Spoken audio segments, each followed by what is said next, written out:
ಶ್ರೀ ಗುರುಗಾಥಾ. ಶ್ರೀ ಗಣೇಶಾಯ ನಮಃ. ಶ್ರೀ ಸರಸ್ವತ್ಯೇ ನಮಃ. ಶ್ರೀಪಾದ ಶ್ರೀವಲ್ಲಭ ಶ್ರೀ ನರಸಿಂಹ ಸರಸ್ವತಿ ಶ್ರೀ ಗುರುದತ್ತಾತ್ರೇಯಾಯ ನಮಃ. 51ನೆಯ ಅಧ್ಯಾಯ. ಕರ್ಮದ ಗಹನಗತಿ. ಬಂಡಿಯ ಪಯಣ ಸಾಗಿತ್ತು. ಆ ದಿನ ಮಧ್ಯಾಹ್ನ ರಸ್ತೆ ಬದಿಯ ವಿಶಾಲವಾದ ಮರದಡಿ ಗಾಡಿ ನಿಲ್ಲಿಸಿ ನಾಗಶರ್ಮನು ಅನ್ನ, ಟೊಮೆಟೊ ಸಾರು, ಮೊಸರನ್ನ ತಯಾರಿಸಿದ. ಗುರು ಶಿಷ್ಯರು ಊಟ ಮಾಡಿ ಪ್ರಯಾಣ ಮುಂದುವರೆಸಿದರು. ಬಂಡಿ ಚಲಾಯಿಸುತ್ತಿದ್ದರು. ರಸ್ತೆಯ ಎಡಬದಿಗೆ ನೋಡಿದ ಸ್ವಾಮೀಜಿ, ಓ ಭಗವಂತ, ಏನಪ್ಪ ಇದು? ನಿನ್ನ ನ್ಯಾಯ ವ್ಯವಸ್ಥೆಯೋ ಅದರ ಹಣೆಬರಹವೋ? ಅಯ್ಯೋ ಅಯ್ಯೋ ಎನ್ನುತ್ತಾ ಕೈಲಿದ್ದ ಎತ್ತುಗಳ ಹಗ್ಗಗಳನ್ನು ಹಿಂದಕ್ಕೆ ಎಳೆದು ಗಾಡಿ ನಿಲ್ಲಿಸಿದರು. ನಾಗಶರ್ಮ, ಗುರುಗಳೇ, ಏನಾಯಿತು? ಏಕೆ ಹೀಗೆ ಹೇಳುತ್ತಿದ್ದೀರಿ ಎಂದು ಭಯ ಆಶ್ಚರ್ಯಚಕಿತನಾಗಿ ಕೇಳಿದ. ಅಲ್ಲಿ ನೋಡು, ಆ ಕಪ್ಪು ಬಂಡೆ ಪಕ್ಕ. ಗಾಡಿಯಿಂದ ಇಳಿದು ನಿಧಾನವಾಗಿ ನಾನು ಕೈ ತೋರಿಸುತ್ತಿರುವ ಕಡೆ ನೋಡು ಎಂದರು ಸ್ವಾಮೀಜಿ. ನಾಗಣ್ಣನು ಸ್ವಾಮೀಜಿ ಕೈ ತೋರಿದೆಡೆಗೆ ನೋಡಿದ. ಆ ದೃಶ್ಯವು ಹೃದಯ ವಿದ್ರಾವಕವಾಗಿತ್ತು. ಸಣಕಲು ಹೆಣ್ಣು ನಾಯಿಯೊಂದು ಬಂಡೆಯ ಪಕ್ಕದಲ್ಲಿ ಆಗ ಯಾವುದೋ ಗೋವು ಹಾಕಿ ಹೋದ ಸೆಗಣಿಯನ್ನು ತಿನ್ನುತ್ತಿತ್ತು. ನಾಗಶರ್ಮನು ನೋಡಿ, ರಾಮ ರಾಮ, ಗುರುವೇ, ಇಂತಹ ಸ್ಥಿತಿ ಯಾರಿಗೂ ಬರದೇ ಇರಲಿ ಎಂದ. ಆಗ ಸ್ವಾಮೀಜಿ, ಹೌದಪ್ಪ, ಇಂತಹ ಸ್ಥಿತಿ ಯಾರಿಗೂ ಬರದೇ ಇರಲಿ, ಅದೇ ನಮ್ಮ ಪ್ರಾರ್ಥನೆ. ಆದರೆ ಆ ಸ್ಥಿತಿಯನ್ನು ತಾವಾಗಿಯೇ ತಂದುಕೊಂಡರೆ? ನಾಗಣ್ಣ, ಗುರುವೇ, ಇದೇನು ಹೀಗೆ ಹೇಳುತ್ತಿದ್ದೀರಿ? ನನಗೆ ನಿಮ್ಮ ಮಾತು ಅರ್ಥವಾಗುತ್ತಿಲ್ಲ ಎಂದ. ಆಗ ಸ್ವಾಮೀಜಿ ಈ ನಾಯಿಯ ಮುಖವನ್ನು ತೀವ್ರ ಏಕಾಗ್ರತೆಯಿಂದ ಗಮನಿಸಿದಾಗ ನನ್ನ ಒಳಗಣ್ಣಿಗೆ ಕೆಲವು ಚಿತ್ರಗಳು ಕಂಡುಬಂದವು. ಜನ್ಮಾಂತರದಲ್ಲಿ ಈಕೆ ಓರ್ವ ಶ್ರೀಮಂತನ ಹೆಂಡತಿ. ತನ್ನ ಮಗನಿಗೆ ಯಾವುದೋ ಅನಿವಾರ್ಯತೆಯಿಂದ ಬಡವರ ಮನೆ ಹೆಣ್ಣು ಮಗಳನ್ನು ಗೊತ್ತು ಮಾಡಿ ವಿವಾಹ ಮಾಡಿಸಿ ತನ್ನ ಮನೆ ಸೊಸೆಯನ್ನಾಗಿ ಮಾಡಿಕೊಂಡಳು. ಅವಳು ಮುಗ್ಧ ಹುಡುಗಿ. ಕೆಲಸ ಮಾಡುವಾಗ ತಪ್ಪುಗಳನ್ನು ಮಾಡುತ್ತಿದ್ದಳು. ಈ ಗಯ್ಯಾಳಿ ಅತ್ತೆ ಸಗಣಿ ತಿನ್ನು, ಸಗಣಿ ತಿಂದಿದ್ಯಾ ಅನ್ನೋ ಮಾತುಗಳನ್ನು ಬಳಸಿ ಸೊಸೆಗೆ ಪದೇ ಪದೇ ಬೈಯುತ್ತಿದ್ದಳು. ಯಾವುದೋ ಕಾಯಿಲೆ ಬಂದು ಇವಳ ಗಂಡ ತೀರಿ ಹೋದ. ಆದರೂ ಇವಳ ಕೆಟ್ಟ ನಾಲಿಗೆಯಲ್ಲಿ ಸೊಸೆಯ ಬಗ್ಗೆ ಕೆಟ್ಟ ಮಾತು ತಪ್ಪಲಿಲ್ಲ. ಮುಂದೆ ಇವಳಿಗೆ ಒಂದು ಮಹಾರೋಗ ಬಂದು ಸಾವಿಗೀಡಾದಳು. ನಂತರದಲ್ಲಿ ಸಿಕ್ಕಿದ್ದು ನಾಯಿ ಜನ್ಮ. ನೋಡು, ತಾನು ಪದೇ ಪದೇ ಆಡಿದಂತೆ ಈಗ ತಾನೇ ಸೆಗಣಿ ತಿನ್ನುತ್ತಿದ್ದಾಳೆ. ಅದಕ್ಕೆ ಅಲ್ವೇನಪ್ಪ ಮಾತು ಶಬ್ದ ಬ್ರಹ್ಮ, ಹುಷಾರು ಎಂದು ಶ್ರೀ ಗುರುನಾಥರು ಆಗಾಗ ಎಚ್ಚರಿಸುತ್ತಿದ್ದುದು. ಇದೇ ಪ್ರಾರಬ್ಧ ಕರ್ಮ, ಸಂಚಿತ ಕರ್ಮ.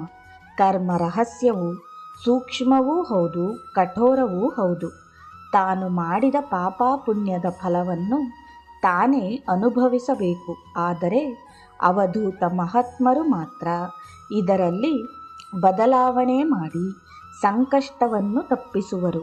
ಅದಿರಲಿ, ಬಾಟಲಿಯಲ್ಲಿ ಕಾಯಿಸಿದ ಹಾಲು ಇದೆಯಲ್ಲ, ಅದನ್ನು ಅಡಿಕೆ ಹಾಳೆ ತಟ್ಟೆಗೆ ಸ್ವಲ್ಪ ಹಾಕಿ ಅದಕ್ಕೆ 5-6 ಬಿಸ್ಕೆಟ್ ಹಾಕಿ ಆ ನಾಯಿಯ ಮುಂದೆ ಇಡು. ನಿಧಾನವಾಗಿ ಹೋಗು, ಅದು ಗಾಬರಿ ಪಡುತ್ತದೆ. ಇಟ್ಟು ಈ ಕಡೆ ಬಾ, ಆಮೇಲೆ ತಿನ್ನುತ್ತದೆ ಎಂದರು. ನಾಗಣ್ಣ ಹಾಗೆಯೇ ಮಾಡಿದ. ಮೊದಲು ನಾಯಿಯು ಗಾಬರಿಗೊಂಡು ದೂರ ಓಡಿತು. ಆದರೂ ತಟ್ಟೆಯ ಕಡೆಗೆ ಆಸೆಯಿಂದ ನೋಡುತ್ತಿತ್ತು. ನಾಗಣ್ಣನು ಗಾಡಿ ಏರಿದ ಮೇಲೆ ಆ ನಾಯಿಯು ಬಂದು ಹಾಲು ಕುಡಿದು ಬಿಸ್ಕೆಟ್ಗಳನ್ನು ಸಂತೋಷದಿಂದ ಬಾಲವಾಡಿಸುತ್ತಾ ತಿನ್ನತೊಡಗಿತು. ಬಂಡಿಯ ಪಯಣ ಮುಂದುವರಿಯಿತು.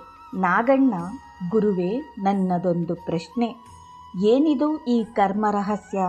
ಮಾನವ ಜೀವನದಲ್ಲಿ ಕರ್ಮ ಸಿದ್ಧಾಂತದ ನಿಯಮಗಳ ಹಿಡಿತ ಅಷ್ಟೊಂದು ಪ್ರಬಲವಾಗಿರುತ್ತದೆಯೇ ಎಂದ.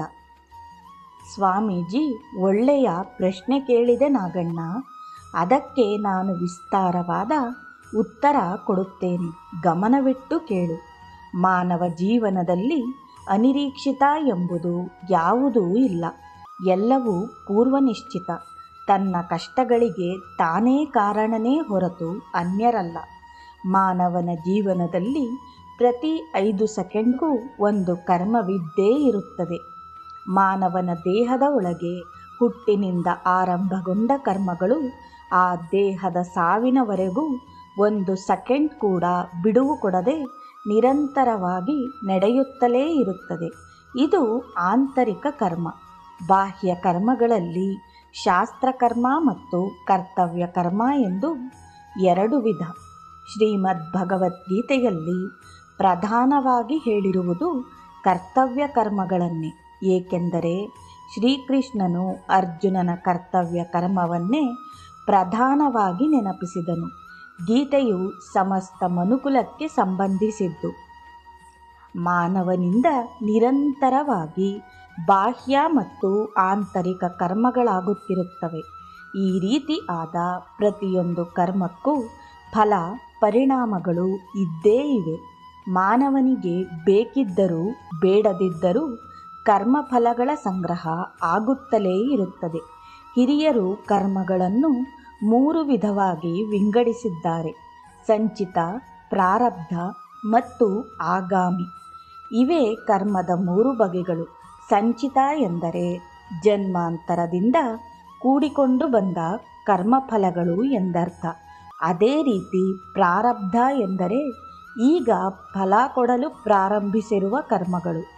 ಆಗಾಮಿ ಎಂದರೆ ಈಗ ಮಾಡಿರುವ ಕರ್ಮಗಳಿಗೆ ಮುಂದೆ ಒದಗಿ ಬರಲಿರುವ ಫಲ ಪರಿಣಾಮಗಳು ಎಂದರ್ಥ. ಶ್ರೀಮದ್ ಭಗವದ್ಗೀತೆಯ 4ನೆಯ ಅಧ್ಯಾಯದಲ್ಲಿ ಶ್ರೀಕೃಷ್ಣ ಪರಮಾತ್ಮನೇ ಗಹನ ಕರ್ಮಣೋ ಗತಿಹಿ ಎಂಬ ಉದ್ಗಾರವನ್ನೆತ್ತಿದ್ದಾನೆ.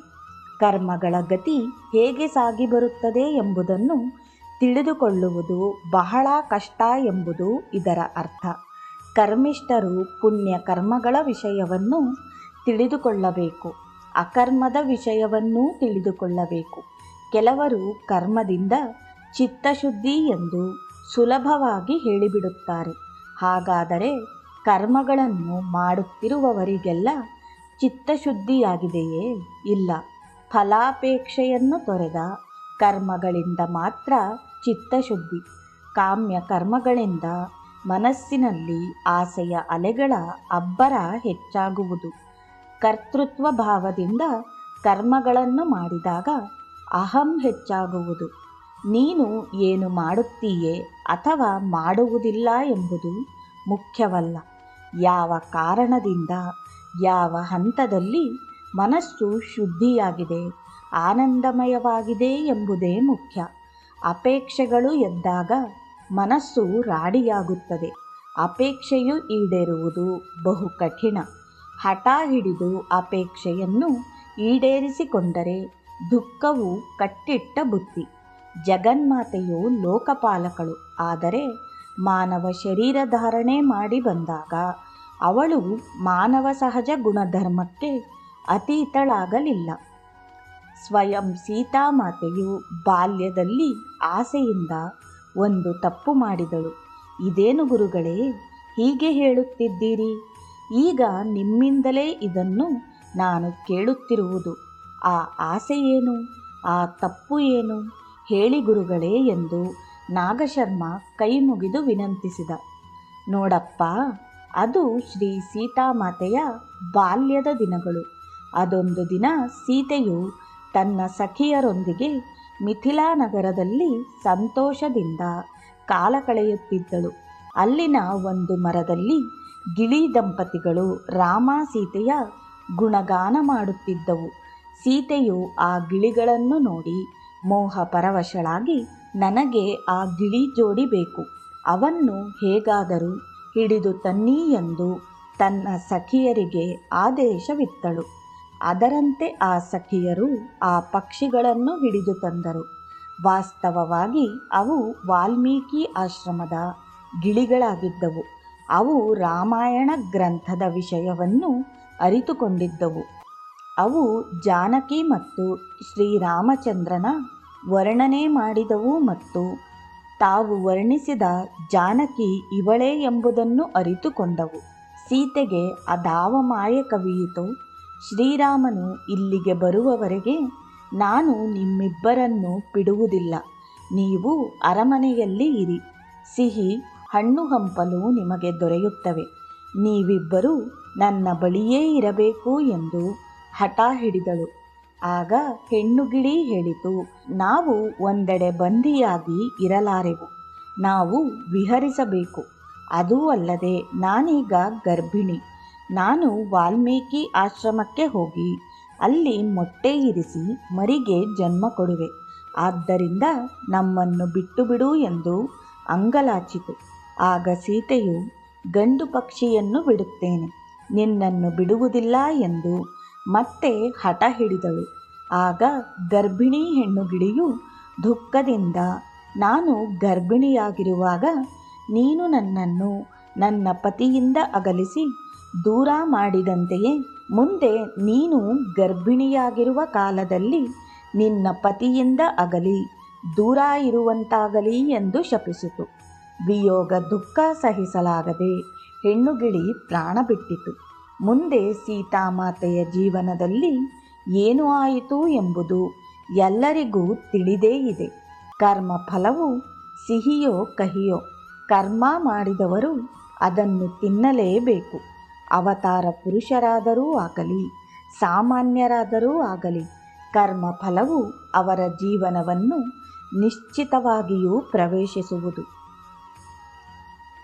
ಯಾವ ಕರ್ಮಗಳಿಂದ ತನಗೂ ಇತರರಿಗೂ ಶಾಂತಿ ನೆಮ್ಮದಿ ಲಭಿಸುತ್ತದೆಯೋ ಅವು ಶುಭ ಕರ್ಮಗಳು. ನಮ್ಮ ಕರ್ಮಗಳಿಂದ ಅನ್ಯರಿಗೆ ನೋವು ಹಿಂಸೆಗಳುಂಟಾದರೆ ಅವು ಅಶುಭ ಕರ್ಮಗಳು. ಇದನ್ನೇ ಪುಣ್ಯಕರ್ಮ ಪಾಪಕರ್ಮ ಎನ್ನುವುದು. ಪರೋಪಕಾರವೇ ಪುಣ್ಯ, ಪರರನ್ನು ನೋಯಿಸುವುದೇ ಪಾಪ ಎಂದು ಸಂಸ್ಕೃತ ಸುಭಾಷಿತ ಹೇಳುತ್ತದೆ. ಸ್ವಾರ್ಥ ಸಾಧನೆಗಾಗಿ ಮಾನವ ಯಾವ ಹಾದಿಯನ್ನು ಬೇಕಾದರೂ ಹಿಡಿಯುತ್ತಾನೆ. ತನಗೆ ಬೇಗನೆ ಫಲ ಬೇಕು, ತನಗೆ ಸಿಗುವುದೆಲ್ಲ ಹೆಚ್ಚಾಗಿಯೇ ಸಿಗಬೇಕು ಎಂಬ ಧೋರಣೆ ಉಳ್ಳವರಿಂದಲೇ ಪಾಪಗಳು ಹೆಚ್ಚಾಗಿ ಘಟಿಸುವುದು.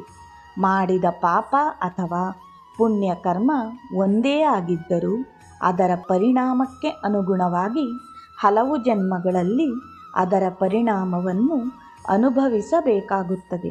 ನಿಷಿದ್ಧ ಕರ್ಮ ಮತ್ತು ಸತ್ಕರ್ಮ ಎರಡೂ ಪಕ್ಕಪಕ್ಕಗಳಲ್ಲೇ ಇವೆ. ಸ್ವಲ್ಪ ಎಚ್ಚರ ತಪ್ಪಿದರೂ ನಮ್ಮಿಂದ ನಿಷಿದ್ಧ ಕರ್ಮವೇ ಆಗುತ್ತದೆ. ಫಲ ಕಟ್ಟಿಟ್ಟ ಬುತ್ತಿ. ದೇಹದಿಂದ, ಮನಸ್ಸಿನಿಂದ, ಕನಸಿನಿಂದ, ಮಾತಿನಿಂದ ಕರ್ಮಗಳು ಉಂಟಾಗುತ್ತವೆ. ಕನಸಿನಲ್ಲಿ ಮಾಡುವ ಕರ್ಮಗಳು ನಮ್ಮ ಅಧೀನದಲ್ಲಿ ಇಲ್ಲ.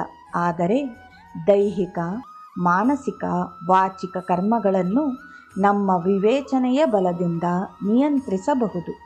ಕರ್ಮಕ್ಕೆ ಸರಳ ವ್ಯಾಖ್ಯಾನವೆಂದರೆ, ನೀನು ಏನನ್ನು ಮಾಡುತ್ತೀಯೋ ಅದನ್ನು ಪಡೆಯುತ್ತೀಯೆ. ಹೊಡೆದವನು ಹೊಡೆಸಿಕೊಳ್ಳಬೇಕು, ಬೈದವನು ಬೈಸಿಕೊಳ್ಳಬೇಕು, ಕೊಂದವನು ಕೊಲ್ಲಲ್ಪಡುತ್ತಾನೆ, ಉಪಕಾರ ಮಾಡಿದವನು ಉಪಕಾರ ಪಡೆಯುತ್ತಾನೆ, ನೋಯಿಸಿದವನು ನೋವನುಭವಿಸುತ್ತಾನೆ, ಸಂತೋಷಪಡಿಸಿದವನು ಸಂತೋಷ ಪಡೆಯುತ್ತಾನೆ. ಇದು ಸತ್ಯ. ಇದು ಭಗವಂತನ ತೀರ್ಪು. ಇದರ ಜಾರಿ ನಮ್ಮಿಚ್ಛೆಯಂತೆ ಆಗುವುದಿಲ್ಲ. ತೀರ್ಪು ನಿಗದಿತ ಸಮಯದಲ್ಲಿ ಜಾರಿಯಾಗುತ್ತದೆ. ಅದು ಕೆಲವೇ ದಿನಗಳಲ್ಲಿ ಬೇಕಾದರೂ ಆಗಬಹುದು, 10 ವರ್ಷದಲ್ಲಾದರೂ ಆಗಬಹುದು, ಮುಂದಿನ ಜನ್ಮದಲ್ಲಾದರೂ ಆಗಬಹುದು. ಶಿಕ್ಷೆಯ ಕಾಲನಿರ್ಣಯದ ಅಧಿಕಾರ ಭಗವಂತನ ಕೈಲಿದೆ. ನಮ್ಮ ಆತುರಕ್ಕೆ ಪಾಪಿಗೆ ಶಿಕ್ಷೆಯಾಗುವುದಿಲ್ಲ. ಆ ಪಾಪಿ ಕೂಡ ಜನ್ಮಾಂತರದ ಸುಖ ದುಃಖ ಪ್ರಾರಬ್ಧಗಳನ್ನು ಅನುಭವಿಸುತ್ತಿರುತ್ತಾನೆ.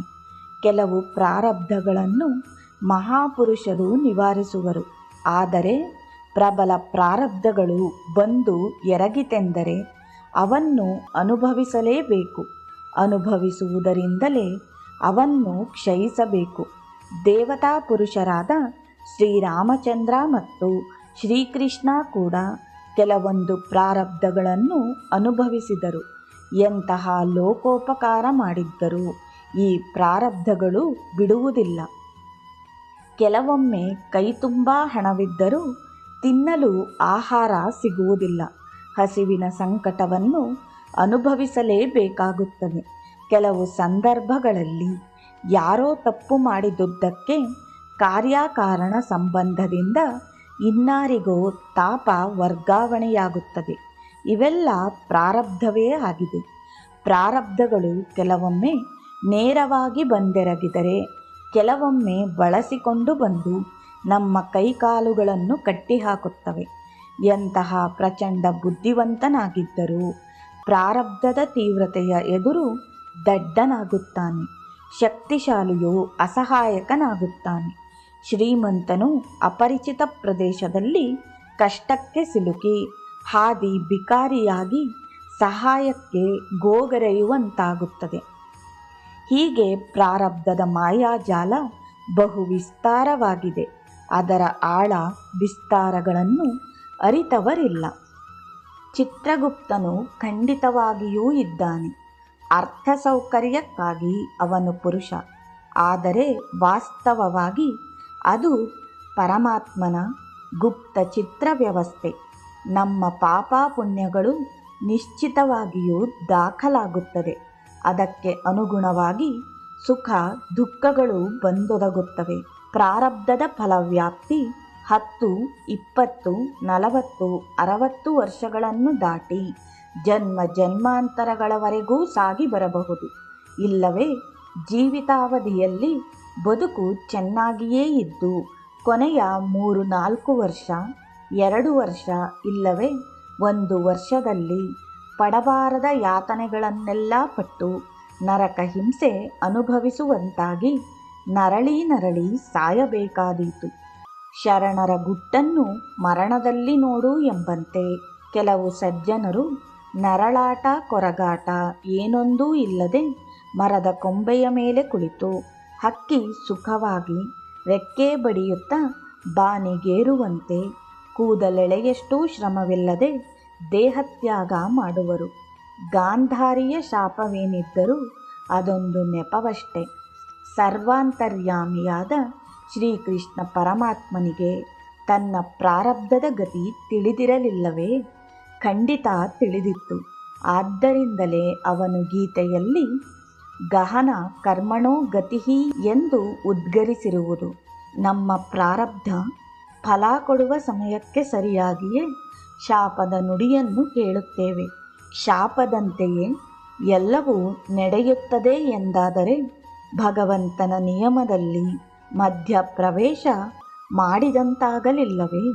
ಪ್ರಾರಬ್ಧದ ಗತಿಯನ್ನು ಬದಲಾಯಿಸಬಾರದೆಂಬುದು ಭಗವಂತನ ನಿಯಮ. ದೈವೀ ಶಕ್ತಿ ಸಂಪನ್ನರಾದ ಮಹಾತ್ಮರು ಕೆಲವೊಂದು ಸಂದರ್ಭದಲ್ಲಿ ತೀರಾ ಅನಿವಾರ್ಯವಾಗಿ ಕರ್ಮ ಫಲದ ಗತಿಯನ್ನು ಬದಲಾಯಿಸುವರು. ಅದು ಸುಕೌಶಲ. ಅಂತಹ ಕೌಶಲ್ಯ ಅವರದು. ಭಗವಂತನೂ ಒಪ್ಪುವಂತೆ ಕೌಶಲ್ಯತೆಯಿಂದ ಕರ್ಮದ ಗತಿಯನ್ನು ಬದಲಾಯಿಸುವರು. ಆ ಅಧಿಕಾರ ಅವರಿಗೆ ಇದೆ. ಅವರು ಪರಬ್ರಹ್ಮನ ಪ್ರತ್ಯಕ್ಷ ರೂಪ. ಇಷ್ಟಾದರೂ ತೀರಾ ಅಪರೂಪಕ್ಕೆ ಕರ್ಮದ ಗತಿಯನ್ನು ಬದಲಿಸುವರು ಎಂದು ಶ್ರೀ ಶಂಕರ ಕೃಪಾನಂದರು ವಿವರಿಸಿದರು. ಇಲ್ಲಿಗೆ 51ನೇ ಅಧ್ಯಾಯವು ಮುಕ್ತಾಯವಾಯಿತು. ಜೈ ಗುರುದೇವ ದತ್ತ.